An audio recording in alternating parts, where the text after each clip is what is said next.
week's Music Monday will have you jangling your private parts with G-Dragon's One of a Kind.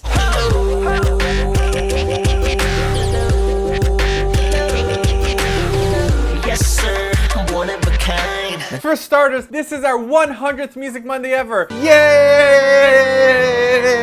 Thanks to all of you for sticking around for 99 episodes worth of our lame jokes of face arousing, raunchy thrusting, bro ho hoing, morning presiding, a-girling, and ooh you so nasty. If you haven't been around since the beginning, we made a special 100th episode recap of our most special moments, so you can check that out at the end of this video. Also, to thank all of you for sticking with us for so long, we're giving away 4 of our t-shirts to the most epic of you nasties. So stick around if you want to know how we can give these to you, if you want them, that is. Okay, enough about us. How about G-Dragon's One of a Kind? Let's just say that we didn't actually instantly love this song, but it did grow on us. The bass line is bloody awesome, and that waka waka wow in the chorus is unbelievably catchy. Anyone who watches this more than twice is gonna sing the hello, hello all day long. Not that we have.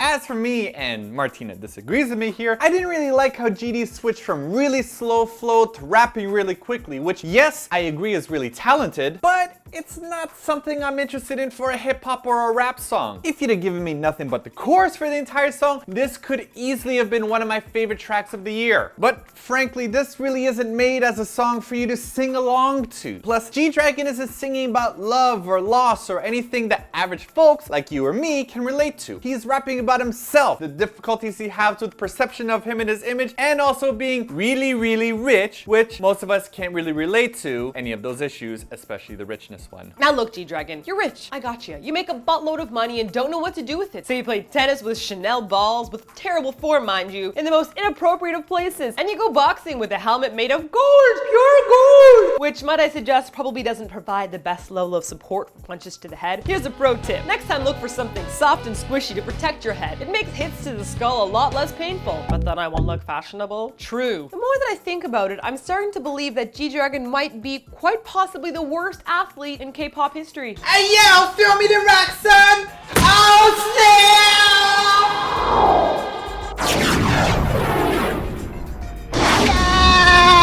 snap! Where am I? Canada?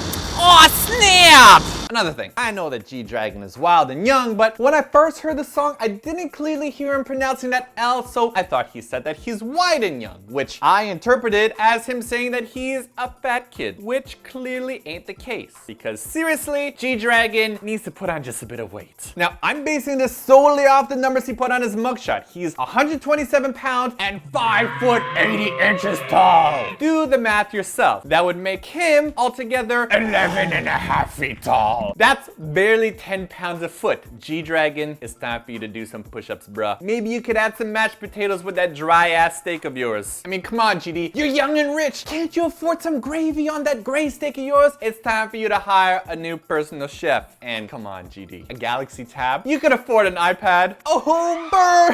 That's a Samsung disc. Actually, that's not the smartest thing for me to do, considering the country that I'm living in. I retract that former statement. I love Samsung and everything you do in the world. You're the best, Samsung. I love you too, Simon. You're the best, Samsung iRobot. I love you too, Simon. Now, although the video might seem like a mismatch of just a bunch of random images and scenes, there's actually a boatload of symbolism and importance to each scene. Now, it's not like Cleansing Cream or the Grasshopper song, which gives you an interpretation of life or worth or meaning. This is just more symbolic for G-Dragon's personal life rather than your life, which is why we think that some people will just absolutely hate this video and some people will probably love it and take the time to analyze it. Now, we don't have time to talk about all the symbolism here, but take, for example, the animal imagery. GD has a bear in the video, and in the chorus, he says that he's a bear that could do a lot of tricks, but then he changes his mind and quickly says, no, he's more like a fox. He's quick to refute that statement because bears are seen as animals being used to entertain, like dancing and performing tricks for their masters, but the fox is a very clever animal that is not easily taken advantage of. So yeah, GD will sing and dance in the K-pop industry, in which the vast majority of K-pop groups do sing and dance as they are told to, but GD wants to make the distinction that he's not just a mindless bear being forced to perform. He's fully aware of what he's doing, and in fact, he's in full control of it. There's also that awesome scene with the two different versions of GD at the dinner table, definitely my favorite. You have the dark, heartbreaker-esque gangster GD in a bloodstained room as he's like stabbing a heart violently, but then when the viewer removes their blue-tinted sunglasses, we suddenly see a pristinely white room and a charmingly boyish-looking GD, innocent slicing his steak and posing with a tomato for the camera, while asking the viewer to accept him and love him. So which image should we accept of him? Is he a bad boy or is he good? And which image does the media use to portray him? To us, it seems like GD doesn't want to stick to an image. GD wants to recreate himself over and over again, which is why you see him playing tennis and smashing all of his previous outfits that he wore in past music videos. As soon as he gets stuck on one image, you could easily be labeled and easily dismissed as no longer interesting. But GD is in a state of constantly changing and evolving and growing and recreating himself, so you can never quite put your finger on him. GD will be something different every time you see him. He's not just a music artist, but he's also an image artist, similar to how Lady Gaga takes pride in changing her image as an artist. GD is really great at including simple looking dances that are actually really hard to imitate in real life. Do you remember my attempt at doing the heartbreaker dance?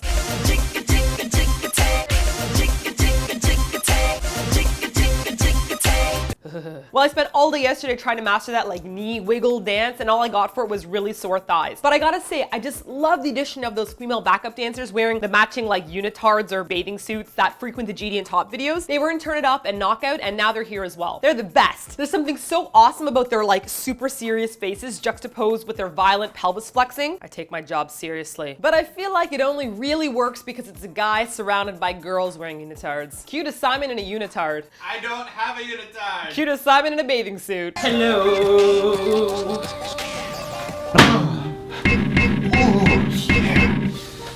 That was so nasty.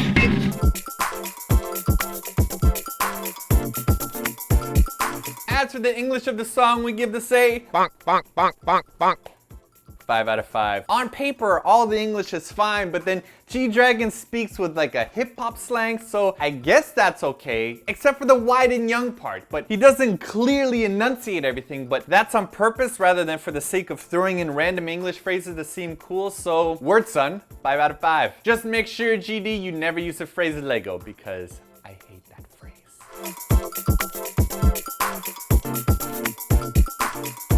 Last week we asked you which hot mess of a lens flare Explodomedia that you preferred, Junsu's Uncommitted or J Park Star, and of course, Zijinsu won by nearly 3,000 times! Well, that may not have been accurate, but he still won. Congratulations for your hot mess of a lens flare. For this week's Animal Cameo Edition, we ask you whose use of animals that you prefer. G-Dragons and One of a Kind, or TVXQs and Balloons, both fierce and cute? Leave your votes in the comments or in our Facebook poll and we'll announce the winners next week. Also, if there's a video you want us to do for next week's Music Monday, head on over to ichikimchi.com/Kpop charts and get voting.